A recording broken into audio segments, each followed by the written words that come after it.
Hi everyone, and welcome to today's video where we're going to be doing a guide for Bohemia for EU4 1.31 Leviathan.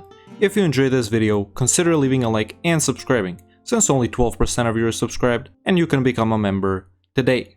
So Bohemia is a nation inside the HRE. Of course, you guys know it starts off as an elector, and I do think it's one of the more, well, maybe not underrated nations, but it's definitely an overlooked nation when compared to its neighbors, and I feel like Austria, Poland, Brandenburg, and even Hungary are all more popular nations to play than Bohemia. But in this guide, you will learn that they might be the most powerful out of all of their neighbors. So let's take a look at what we need to do as Bohemia. Now, as you know, Bohemia starts off with a couple of Hussite provinces over here, and basically you can choose to become Hussite. Now, the way you're supposed, and that's in quotation marks, the way you're supposed to play Bohemia is actually you're supposed to beat the Hussites and you should remain Catholic. That's like the way it's meant to be played, let's say so. But you can absolutely choose to go Hussite and play with that faith. But in my opinion, the best way to play Bohemia is actually staying Catholic and defeating the Hussites. So this guide will focus on Catholic Bohemia. I would say it's about 90% the same if you go Hussite. So you can still follow along even if you don't choose to stay as Catholic. So that's something you need to know. So first we're gonna go into our states and summon the diet. You can pick whichever agenda is best for you. I already picked one. Then we're gonna give the clergy clerical advisory council. Now if you went Hussite, you should select expansionist zealotry. If you didn't go Hussite, you should select enforce unity of faith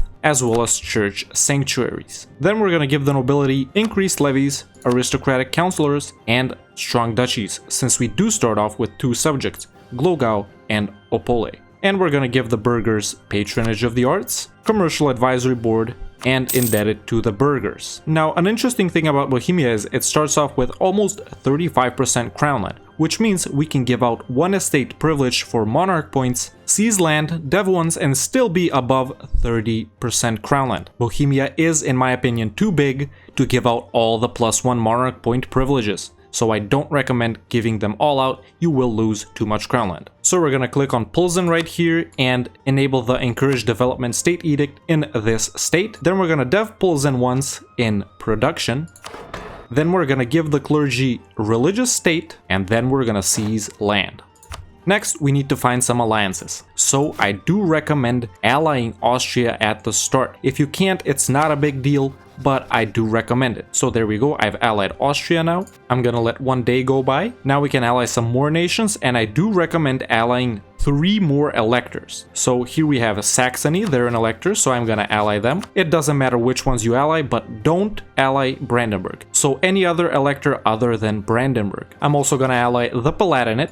They're an elector too, and I'm also gonna ally Cologne. And that's how your alliances should look like, basically Austria and 3 other electors. Now we're gonna set some rivals. I recommend rivaling Hungary, Brandenburg, and Poland. Now we're also gonna hire some advisors. We have an excellent economy at the start, so take a morale or a discipline mill guy, an improved relations or diplo rep diplomatic guy. I am gonna take this level 2 advisor, in fact, we can afford him. And you should take this missionary guy. I do think he's always available, especially if you went Catholic. So that's our initial setup done. And here's what we're going to be doing in the first 10 years as Bohemia. Basically, we're going to be improving relations with all the electors, getting them to vote for us instead of Austria pretty much. We're going to be improving relations with our subjects so we can integrate them. And basically, we're going to be dealing with defeating the Hussites or becoming Hussite, depending on which path you took here in the missions. Basically, we can see that we need to integrate our 2 subjects in order to kick off our amazing mission tree. We're gonna be doing this branch later, like I said. And this branch over here basically focuses on defeating the Hussites, and this branch over here, we're gonna be developing this province to spawn crystals. So now I'm just gonna send 2 diplomats to improve with my subjects, both of them, and 1 diplomat to improve with my allies. I'm also gonna build 3 more infantry regiments, and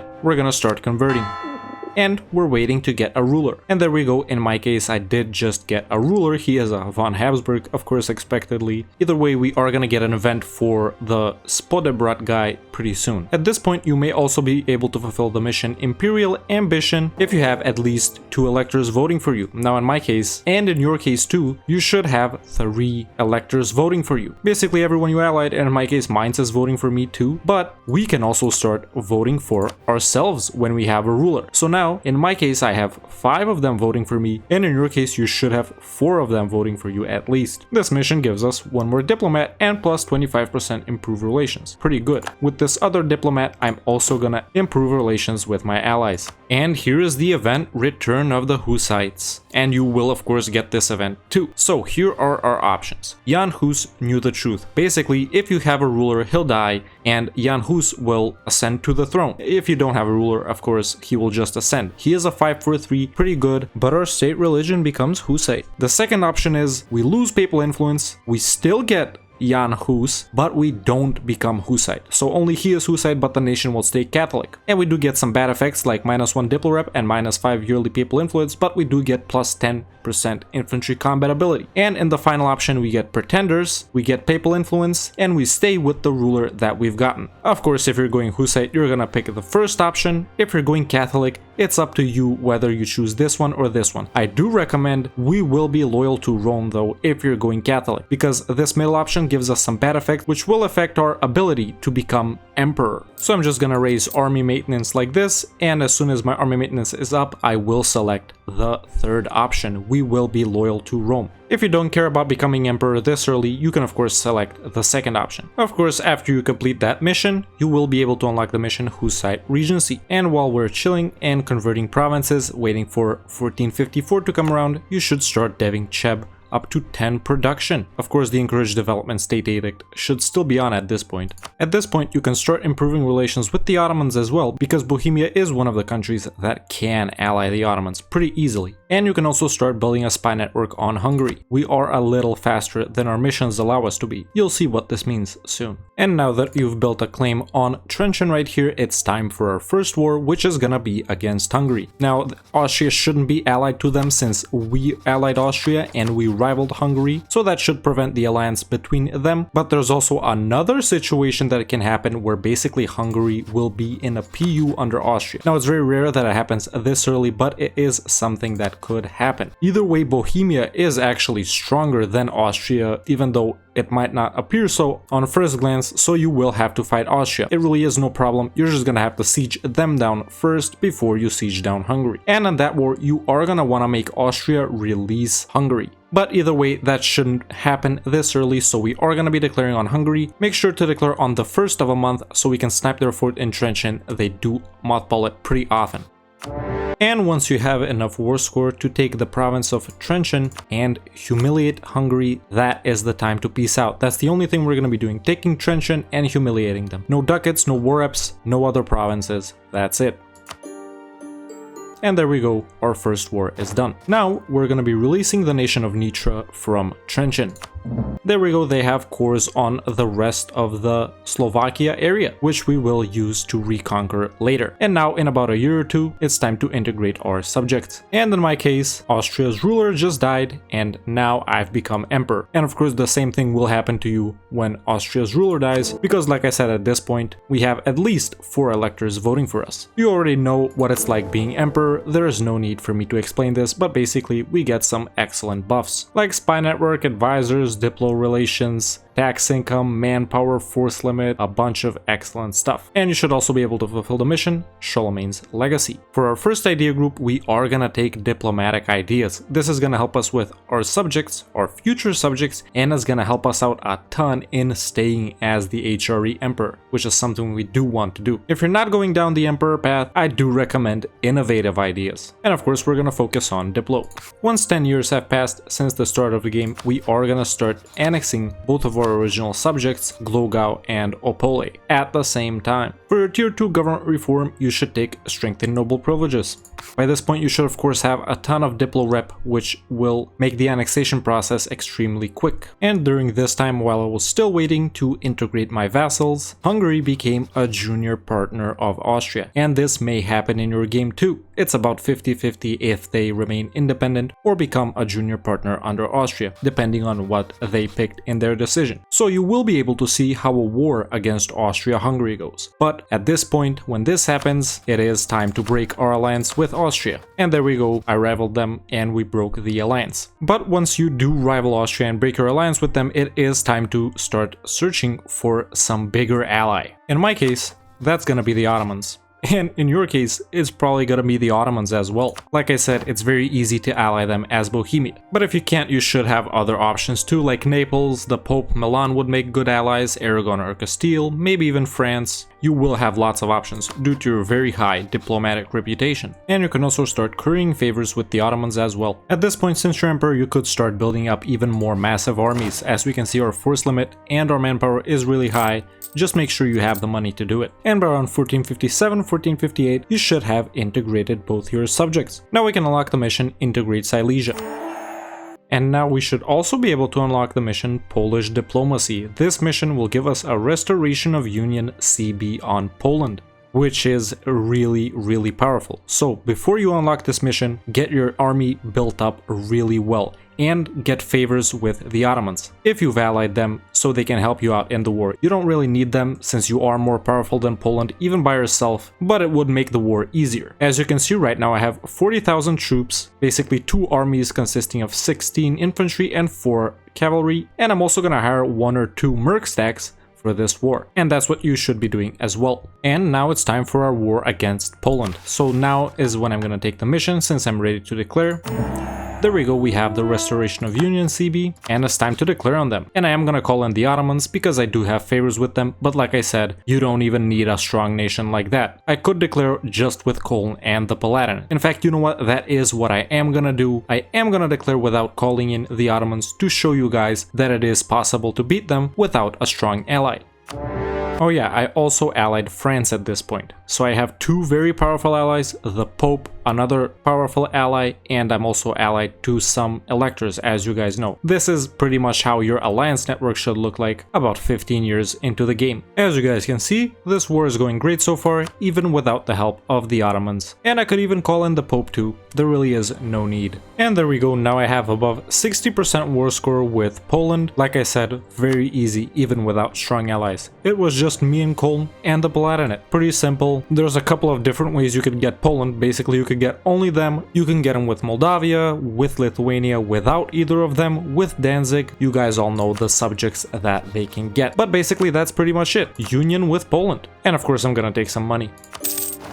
Now during this time I did manage to convert all of my provinces, and Prague is gonna be a little annoying to convert with the estate privileges I showed you earlier, with enacting the Enforced Religious Unity Edict, and by getting a missionary strength advisor you could convert Prague. That will unlock the mission Hussite Resurgence, where we get some nice stuff. And now we can also unlock this mission, which will give us some claims right here. Aggressive expansion is pretty much non-existent, and pretty soon our truce with Hungary will be running out, so it's time to prepare for the war against them, and maybe in your case too, the war against Austria. Now after you get this PU over Poland, you might become a great power. And if Austria isn't a great power, you will be able to unlock the mission Humiliate Austria, which will give us a subjugation CB on Brandenburg. If you don't have the great power situation, you will have to humiliate them. But we aren't gonna take this mission yet, even if you unlocked it. First, we need to deal with Hungary. At this point, you may also be able to pass the first imperial reform, call for Reichsreform. And there we go, I just passed it, and you may also be in the situation where the Shadow Kingdom has fired. Now this is pretty much your choice right here. We can choose to abandon Italy, where we lose prestige and imperial authority, and it's great to pick this option right after you've passed a reform, because you basically won't be losing authority. Or you can choose to rein in the Italians, and you'll have about 30 years to select the decision Reign in Italy. Now this decision will be available once you've allied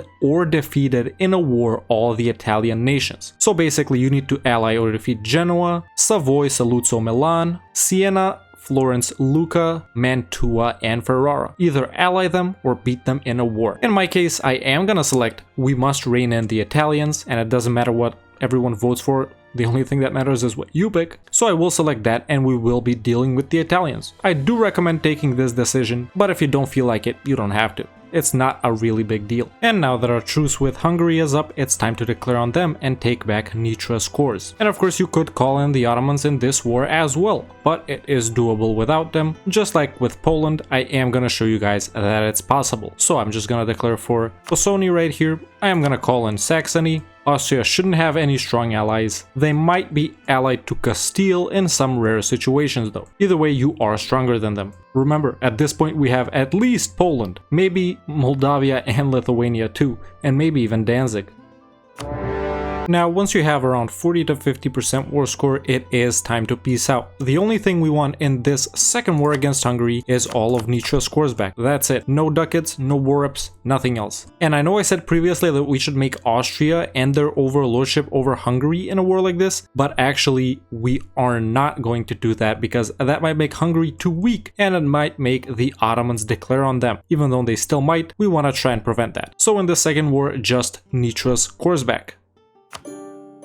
And as soon as this war is over, we are gonna start annexing Nitra. And now it's time to chill and build up our nation a little bit until we're done annexing them. During this point, you should be deving Cheb up to 10 production and deving Rudohori up to 20 overall development.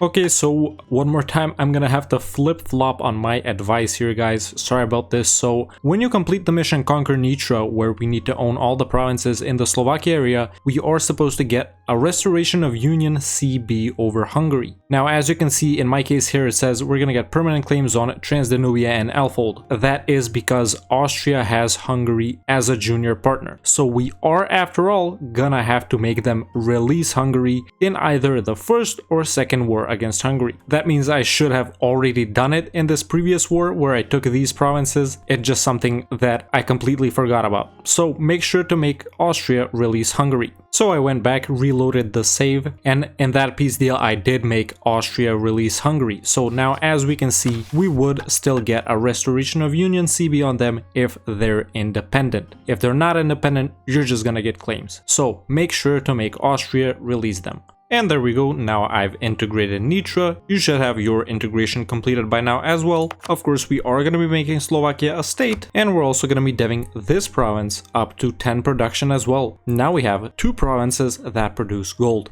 You will want to hire an inflation reduction advisor though, and you will want to get the Forgive Usury Papal Interaction. Of course, once we've integrated them, we will be able to unlock the mission Conquer Nitra, which will give us a Restoration of Union CB on Hungary. Like I said, only if they're independent. Of course, we're not going to be taking this mission now because we still have a truce with Hungary, so we'll only take it later when we're actually ready to declare on them. But a mission we can take now is Humiliate Austria, which will give us a Subjugation CB on Brandenburg.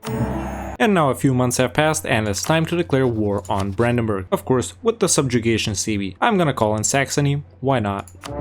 At this point, you may also be able to unlock the mission Bohemian Crystal, and we'll get a pretty nice event from it. Here's what happens. We get prestige, base production and tax, in Rudohori, and the price of glass changes. Pretty sweet. For your third government reform, I do recommend taking decentralized bureaucracy, for that +2 max promoted cultures. And once we've 100%ed Brandenburg, of course we are gonna vassalize them. Now this is a bit of a tricky situation because I don't know how big Brandenburg will be in your case. So in your case they might have these 2 provinces over here from the Teutons, they might have conquered something, they might have even lost something, but it really depends how big they are. Of course, by this point you should have the idea flexible negotiation, which gives you -20% province war score cost, and that will allow us some leeway. But basically you might get a ton of aggressive expansion when vassalizing Brandenburg. In my case, I will get 60, and these nations might join a coalition against me. Of course, they're all near 50, and I will get them below 50 pretty soon, so it's not a concern. But in your case, it might be something like 70. Either way, a lot of countries will be near 50, and you will be able to get rid of them very quickly. But here's something else you can do. You can make them release Rupen from this province. You can make them give back cores to some other nations, like these to the Teutons. You can make them release the Teutons. You can make them give back Uckermark to Pomerania or Stettin, whichever nation is there. Basically, you need to get rid of some Brandenburgian provinces in order to bring down aggressive expansion. In my case, I don't need to do that. So I am gonna vassalize them, of course, and take all their money. Now this is still a lot of aggressive expansion in my case too, so now it's time to chill, and if a coalition forms, we need to wait for it to disband before we can move on with our next wars. But once we've subjugated Brandenburg, we will be able to unlock this mission, which gives us a subjugation CB on Saxony too. Of course, we're not going to be taking this right now, since we don't want to let the CB go to waste. So right now we're saving the CBs for Saxony and Hungary. Either way, once some time has passed, and by the way, I didn't get a coalition, probably because I'm too powerful, and you might not have gotten a coalition either when you vassalize Brandenburg. But now it is time to enforce our personal union over Hungary. So now is the time to take the mission Conquer Nitra. There we go, we have the CB and it's time to declare on them. By the way, I'm not in a war with Theodore, I'm just helping out the Ottomans. And of course, once you've 100%ed Hungary, we are gonna be making them our junior partner. Of course, I'm also gonna take all their money. Now we can unlock the mission Hungarian Union. This gives us some claims in Austria. Now it's time to go build some buildings before we take this mission. Now your second idea group once again depends on your plans as Bohemia. Like I said, if you're not going for the emperorship, you should have taken innovative for your first one instead of diplomatic. But if you are, of course you should have taken diplomatic. Now it's the same for the second idea group. If you're gonna push hard into being emperor, into passing reforms in the empire, preventing the Protestant Reformation, for your second idea group you should take religious ideas. That will help you out a lot in stopping the Reformation and crushing all the nations that become Protestant. Now, I'm not gonna do that in my campaign.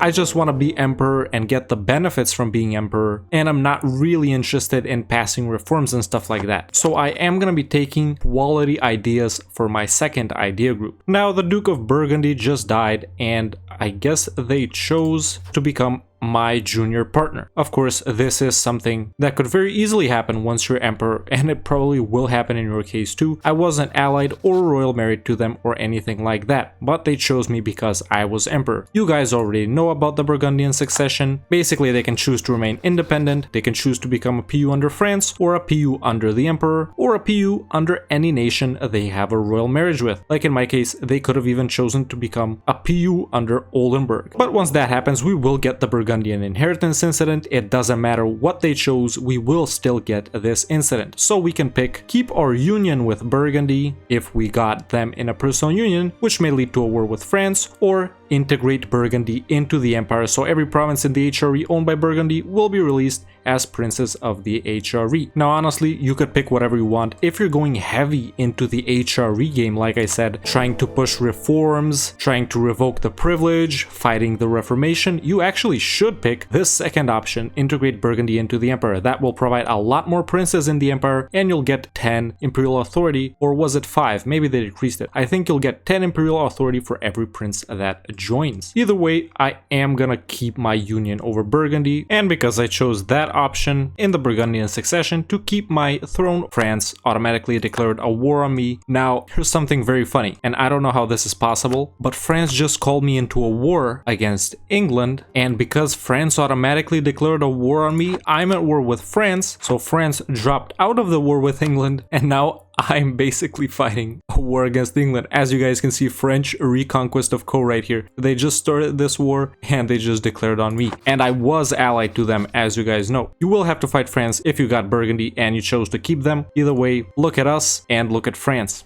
I don't think it's gonna be a big deal. But what's up with this England war, man? What do I do? Either way, I'm out of that situation right now. I just white-pieced both England in that strange war. And I also white-pieced France, because I wanted to ally them again. But if you find yourself in that war against France, you could do literally anything to them. You could dismantle them, make them release a bunch of small nations in the hopes that they join the empire. They even have Naples as a junior partner. In my case, I could have demanded Naples for myself with the help of the Transfer Subject Peace Treaty. I could have stolen some vassals. Basically, it's up to you what you do in that possible war against France. Now, while I'm waiting around for my truce with Saxony to run out, because we do want to declare on them, like I said, I actually allied all of the Italian nations that are in the HRE, thanks to the superior diplomatic reputation that we have and the fact that we're emperor and so powerful. So once you do that, or defeat them in a war, like I said, ally them or defeat them in a war, it doesn't matter when you defeated them, you will be able to take the decision reign in Italy. And there we go, we gained some imperial authority, which is really nice. We can pass another reform now, in my case, the second one. And that's it, we've reined in the Italians, they won't leave the HRE, and now I'll just dissolve my alliance with all of them. Pretty easy once you become powerful enough. And like I said, you have until 1490 to do that, if you want to do it at all. Now once you do rein in the Italians, you will get this awesome imperial incident, which is very rare since the AI almost never reigns in the Italians. It's called the Pope and the Emperor. Basically, we can choose to let the Pope join the HRE. And of course, I do want to let the Pope inside the HRE. Like it says right here, this will have ramifications for the entire Catholic world, and Catholics outside of the empire will receive prestige penalty. So we do want to let the Pope join. Right before your truce with Saxony runs out from being allied to them, it's time to take this mission, Electorate of Brandenburg, where we get a subjugation CB on Saxony and the fate of Brandenburg happens. Now in this event, we can make them a junior partner instead of a vassal. We can make them a march, or we can leave them as a vassal. You should make them a personal union, because then we won't get a penalty from vassalizing an electorate. And there we go, now Brandenburg are a junior partner as well. And there we go, the Pope will join the Empire. Either way, when your truce with Saxony is up, it's time to declare on them using the subjugation CB. And when we defeat Saxony, of course we're gonna make them our vassal. Now Saxony didn't own this province, but I gave it to them to demonstrate this event, so once we subjugate Saxony and basically they own all of the provinces in the Saxony area, you will be able to unlock the mission Electorate of Saxony. It's pretty much the same as with Brandenburg, where you will create a personal union with them. And by around the 1480s, your game should look a little something like this. Basically, we've integrated our two starting subjects, we've released Nitra from a province here, reconquered their cores, annexed them as well, enforced our PU over Poland, enforced our PU over Hungary, and subjugated Brandenburg and Saxony, who became our vassals, which we made into personal union subjects. By this point, you need to have Poland, Hungary, Brandenburg, and Saxony. You might have Lithuania if Poland took them, which is a great bonus, and you might get the Burgundian inheritance and have Burgundy, which is also a great bonus. Burgundy and Lithuania aren't necessary, so don't stress. By this point, of course, you have become emperor, you have subjects voting for you, you have allies voting for you. You should have passed one reform, maybe even two, and if you wanted to, you could have reined in the Italians or tried to rein them in, depending on what your goals are. Like I said, you could have also went Hussite and not played the Emperor game at all. Our gold mines up to 10 in Cheb and in this province too. I'm almost at 10. I've built trade buildings in all the center of trade provinces. I've built production buildings in all the high value trade good provinces. I've also built some churches too, which is pretty nice, and you should be in a similar situation. For your next government reforms, you're going to want to take administrative clergy. For tier 5, you're gonna want to take royal decree for +5 max absolutism. For tier 6, you're gonna take l'état c'est moi, and for tier 7, you're gonna take political absolutism. For your idea groups, like I said, the first one you took diplo. If you don't want to, you can take innovative. For a second one, I took quality. You should take religious if you're going very heavy into the HRE game. If not, quality is fine. After this, you should take influence if you're in the HRE game like me. For our fourth idea group, we can take offensive, and after that, it's pretty much your choice. So diplo quality, innovative, offensive for a combo of the two playthroughs, diplo religious, innovative, quality if you're heavy into the HRE, and if you're just going Hussite, you can take innovative, offensive, diplo, quantity, something like that. Like I said, at this point your game's looking like this. You're gonna continue to expand over here, take some provinces maybe from these guys, full annex the Teutons into Danzig, who are Poland's subject, take these provinces that we have claims on from Austria, break our alliance with the Ottomans. We're stronger than them now, way stronger. Take these provinces, which we get permanent claims on from the mission Protect Against the Turks. You do have a CB on Denmark since they control imperial provinces, so you could fight them and steal Norway and Sweden from them, thanks to that -20% province war score cost and the fact that we took transfer subject at half cost. And basically, at this point, you're already the strongest nation in the world. We're number 2 on the Great Powers list behind Ming, but Ming doesn't really matter. When the Protestant Reformation comes around, of course, if you're playing the Emperor game like me, you are gonna want to defeat the Protestant Reformation and prevent it from happening as much as you can. Basically, no CBing all the nations that have centers of Reformation, forcing them to convert their religion. So you could decrease reform desire if you become the Pope, and you already know all the HRE stuff like the reforms, the events, and so on. I did show off a couple of events like the Shadow Kingdom, the Burgundian Inheritance, and the Pope and the Emperor, one of my favorite imperial incidents. And that's pretty much Bohemia, one of my favorite nations and one of the most underrated nations in EU4. Like I said, it may not be underrated, but is definitely overlooked compared to its neighbors. If you're not sure if your game is gonna go like mine, or if you're not that confident in your abilities, this save file is available to all YouTube members in the Save Games Discord channel, and you can continue on from this date forward. Let me know in the comments below what's the next nation that I should do a guide on. If you enjoyed this video, don't hesitate to leave a like and subscribe, since only 12% of you are subscribed, and you can become a member today and join the Discord. The link is in the description. Thank you all so much for watching, and I'll see you next time with another EU4 video.